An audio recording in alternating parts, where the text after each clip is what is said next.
Defence સેક્ટરની વાત કરો તો ગવર્મેન્ટનું ઘણું પુશ છે કે ઇન્ડિજિનિયસ ડિફેન્સ પ્રોડક્શન થાય.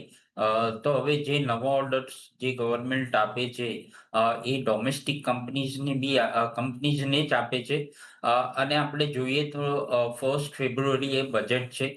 બજેટમાં એક્સપેક્ટેશન્સ છે કે ડિફેન્સ સ્પેન્ડિંગ 15% થી 20% વધારી શકે છે ગવર્મેન્ટ. તો આના લીધે શોર્ટ ટર્મ વોલેટિલિટી ક્રિએટ થાય છે. બટ અગર લોંગર ટર્મની વાત કરું તો HAL જેવી કંપની કે મઝગાંવ ડોક યા BEL આ લોકોની ઓર્ડર બુક ઘણી સારી છે. તો અગર લોંગર ટર્મની અગર આપણે વાત કરીએ તો વેલ્યુએશન રિઝનેબલ લાગે છે. બટ યસ આ ડિફેન્સ બજેટ પહેલા ડિફેન્સ સ્ટોક્સમાં થોડી વોલેટિલિટી રહેશે. ઓકે, તો પછી સુધી મે બી આપણે